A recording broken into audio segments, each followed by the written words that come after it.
안녕하십니까, 김성구입니다. 오늘은 무엇이 불교인가, 그리고 무엇이 불교가 아닌가에 대한 시리즈 강의 제1부 가운데 6번째 강의를 시작하겠습니다. 제목은 티포테 전략인데 내용은 여러분들이 강의를 통해서 알 수 있기 때문에 바로 강의로 들어가겠습니다. 지난 제2강부터 5강까지는 동물, 식물, 기생생물과 또 공생하는 생물들의 삶을 통해서 삶의 현장을 약간이나마 살펴보았습니다.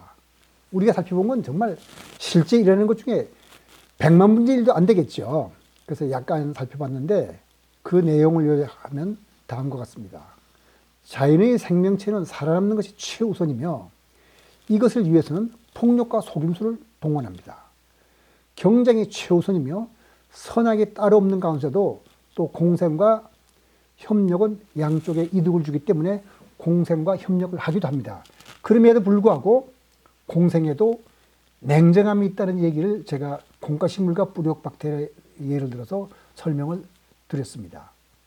근데 같은 종류에서 또 몇몇 다른 종 사이에 협력과 공생이 있다더라도 궁극적으로 생명체는 다른 생명체를 먹이로 살아갈 수밖에 없습니다. 그것이 생명의 본질입니다.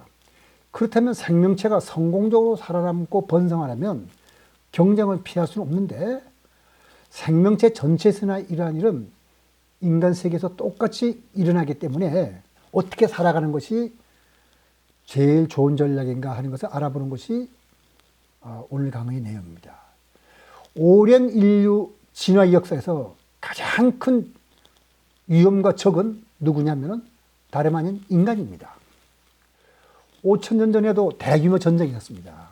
스페인 북부 리오와 알라베사 지역의 얕은 동굴에서 고고학자들이 재작년인가에 대규모 매장 지역에서 나온 338개의 유골을 조사해 보면 거기서 대규모 전쟁이 있었음을 알 수 있습니다. 그리고 이것뿐만 아니라 고대 도시에서 출토된 인간 유골의 3분의 1은 살해되었음을 보여줍니다. 1970년대까지도 열대우림의 원시종족은 살해당하는 비율이 4분의 1이었습니다. 참고로 현대 문명 사회에서도 폭력이나 의해서 강도나 이런 데에서 총기 사고라든지 이런 데서 사람이 살아야 되는 경우도 많은데 그건 얼마냐면 대개 10만 명 정도의 하나에 해당합니다. 따라서 옛날 원시시대가 얼마나 위험했는지 알겠죠. 그 가장 위험한 종족은 바로 인간이었습니다. 그 삶의 현장이 그렇다면 삶의 현장에서 살아남고 번성할 수 있는 최선의 전략이 뭔가? 그게 바로 티포테 전략인데 말씀드리겠습니다. 컴퓨터 모의 실험 결과 생존에서 살아남는 최선의 방법으로 알려진 것이 티포테 전략인데 그 내용을 정리하면 무척 간단하지만 그 이론적 적용 범위가 엄청나게 넓어서 정치 및 경제학을 비롯해서 생물학과 진화론에서도 관심을 갖는 큰 주제입니다. 큰 주제를 생각하지 않더라도 티포테 전략은 인간의 심리를 이해하고 삶의 실상을 이해하는 데 크게 도움을 줍니다. 그래서 사실 티포테 전략은 컴퓨터 게임을 통해서 어떤 전략이 최선인지를 따지는 거였지만은 이것이 쉽게 이해하기 위해서 죄수의 딜레마로부터 제가 말씀드리고자 합니다. 죄수의 딜레마는 캐나다 출신으로서 프린스턴 대학 수학 교수인 엘버트 터커가 1950년 미국의 대표적인 싱크탱크 중 하나로서 국방 안보 분야에서 세계적인 권위를 가진 랜드 연구소에서 게임 이론을 설명하면서 붙인 이름입니다. 그래서 그 내용을 요약하자면 다음과 같습니다.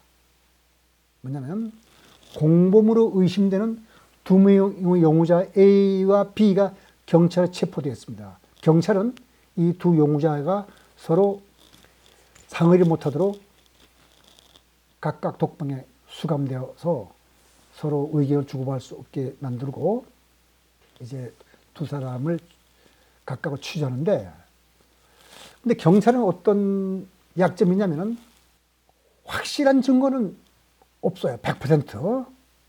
그러니까 자백을 받아내는 게 최선인데 이러한 상황에서 경찰은 이 사람들한테 자백을 받아서 범죄를 입증할 방법을 세우고 각 범죄자를 대상으로 신문합니다.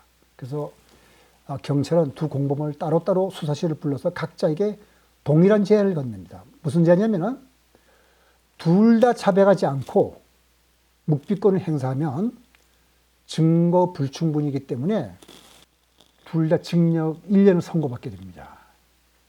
그러니까 둘 다 서로의 죄를 자백하면 자백의 효과가 크지 않으니까 둘 다 징역을 5년을 선고받게 됩니다.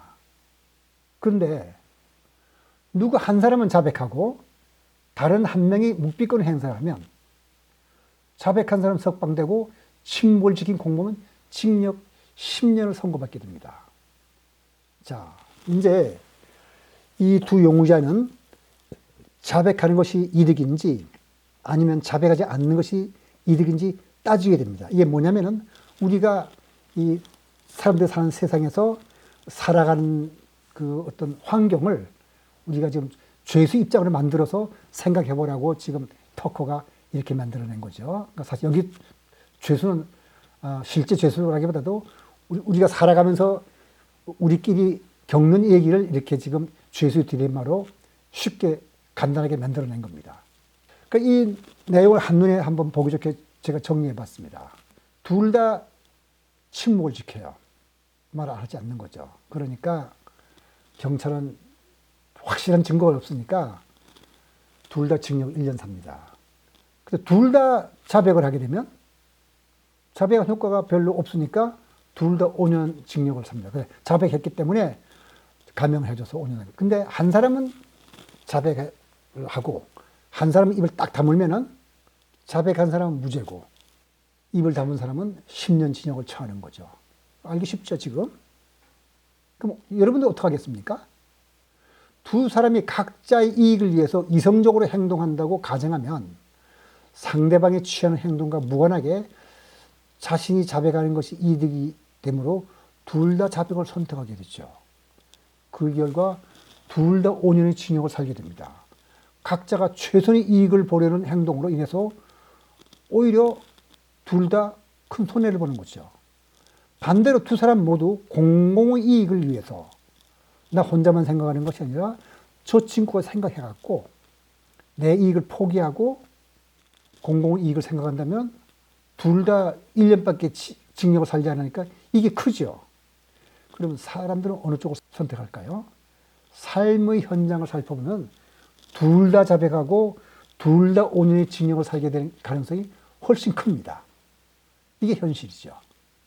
이 게임 이론에 의해서 애덤 스미스의 자유방임주의, 그건 뭐냐면은 시장은 그냥 시장의 그 논리에 맡겨두면은 거의 각자 알아서 다 자기 자신의 이익을 위해서 다 각자가 노력하다 보면은 거기에는 보이지 않는 손이 작용해가지고 사회가 자연스럽게 발전돼가지고 적정하게 만들어진다는데 그것이 지금까지 자본주의 사회에서는 절대적 진리를 믿어왔다가 터커가 게임 이론을 간단하게 죄수의 딜레마로 바꿔서 말한 다음부터는 아담 스미스의 보이지 않는 손의 개념이 절대적 진리 자리에서 한 발자국 물러나게 됐습니다. 가만둔다고 해서 최선의 선택이 되는 건 아닌 거죠. 그러니까 죄수의 딜레마는 경제학이나 사회학뿐만 아니라 생물학과 심리학에도 큰 영향을 미쳤으나 삶의 현장을 설명하기에는 그 가정이 터무니없이 간단합니다.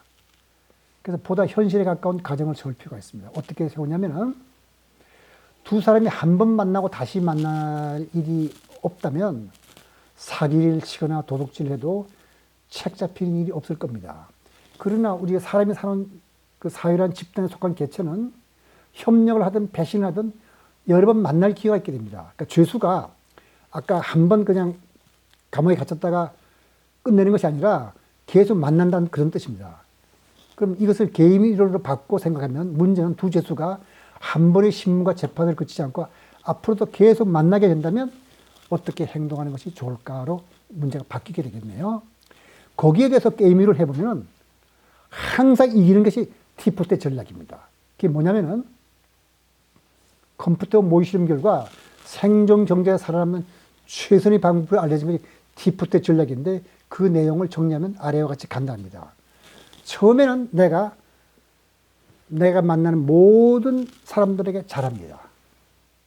그러나 그 다음에는 상대방의 행동에 반응해서 내 토대를 정하는 겁니다. 상대방이 잘하면 나도 계속 잘해요. 근데 상대방이 배신하면 나도 배신하는 겁니다. 기본적으로는 협력 상태로 시작하며 상대가 협력하면 자신도 협력해서 윈윈 관계를 만들어내고 상대가 배신하면 나도 배신해서 상대가 더 이상 이득을 취하지 못하게 하는 겁니다. 이게 여러 번 만나게 되니까. 그리고 상대가 다시 협력하면 그때는 또 너그럽게 내가 협력해 주는 겁니다. 그러다가 또 다시 배반하면 똑같이 보복하는 겁니다. 그러니까 티포테 전략은 너무 단순한 것 같죠? 그러니까 전략을 약간 수정하면 어떨까요? 예를 들면 다른 것 같습니다. OLC 전략, 상대방이 어떻게 나오든 무조건 협력한 전략. 이것도 컴퓨터 모의 실험으로 해볼 수 있습니다. 그 다음에 OLD 전략, 상대방이 어떻게 나오든 무조건 배반하는 전략. 그러면 나 혼자서만 이익을 볼 수 있을 것 같죠? 그 다음에 그레드의 전략, 티포테가 기본 전략은 같지만 상대방이 배신 횟수를 기억하다가 그만큼 되돌아주는 전략. 그러니까 상대방이 두 번째 배신한 것이면 자신은 두 번 연속으로 배반하고 상대방이 세 번째 배신하면 세 번 연속으로 배반하고 상대방이 100번째를 배신하면 자신은 상대방을 100번 연속으로 배반하는 겁니다. 그 다음에 또 이런 것도 있습니다. 티포 투테 전략. 상대방이 한 번 배신하는 건 용서해주고 티포테 전략은 배신하면 무조건 갚아주는 건데 한 번 배신한 건 용서해주고 그 다음에 두 번 배신할 때 그때 응징을 가는 전략. 근데 어떻게 하더라도 컴퓨터 게임에서 이렇게 수준한 전략을 보다 보면은 그레듀얼 전략이 1등한 적도 있지만은 항상 이긴 것이 아니면 때에 따라서 낮은 점을 받기 때문에 티포테 전략보다 나은 전략이라고 할 수 없습니다. 전체적으로 점수를 많이 받은 쪽은 티포테 전략입니다. 그것은 무슨 뜻이냐면은 저 하무라비 법전에 나오는 건데 눈에는 눈, 이에는 이가 생존 게임에서 가장 유리한 뜻입니다. 그러니까 집단이 큰 사회에서는 사회 윤리를 어기자 에는 응징이 따라야 사회가 존중할 수 있다는 것을 뜻하는 거지요. 그러니까 용서하지 말라는 뜻입니다. 인간의 세계든 동물의 세계든 배신은 아주 빈번하게 나타나는 현상입니다. 그렇기 때문에 사회를 유지하기 위해서는 배신을 어떻게 막느냐가 아주 중요한 문제입니다. 큰 집단에서는 배신으로 얻는 이익보다 처벌로 손해가 훨씬 큰 경우가 많습니다. 영국 런던에서 세계로 주목받는 지화심리학자 니콜라 라이하니 교수는 2012년 학술지 생태와 진화 경향이라는 제목의 논문에서 그 기사에서 처벌은 집단에 속한 개체가 많을수록 또 각자 힘이 유사할수록 큰 힘을 발휘한다고 밝혔는데 좋은 예가 흡혈박쥐의 경우입니다. 흡혈박쥐는 생후 2년까지 사냥에 실패할 확률이 굉장히 높습니다. 따라서 사냥에 성공한 흡혈박쥐는 자신의 자식이 아니더라도 어린 박쥐한테 피를 나눠줍니다. 어린 박쥐가 성장해서 사냥을 성공하면 대개 자신을 도왔던 박쥐에게 피를 나눠줍니다. 그런데 만약 이 박쥐가 자신이 사냥에 성공했을 때 혼자 다 먹는다든가 자기 새끼만 먹인다든지 행동을 보인다면 배신을 당한 박쥐는 주변 박쥐들에게 배신자의 존재를 알리고 배신자로 낙인 찍힌 박쥐는 사회의 다른 일원들에게 어떠한 이득도 받지 못하고 사회적으로 격리돼서 왕떼가 됩니다. 이 점은 인간 사회도 마찬가지입니다. 동물의 세계나 인간의 세계나 삶의 현장에서 살아남고 종족이 번영하는 방법, 즉 최고의 전략 또는 처세술은 눈에는 눈, 이에는 이라고 씁니다. 그런데 성인들이 가르친 걸 보면 이렇지 않아요. 이 전략은 명백히 대승불교의 보살사상에 어긋납니다.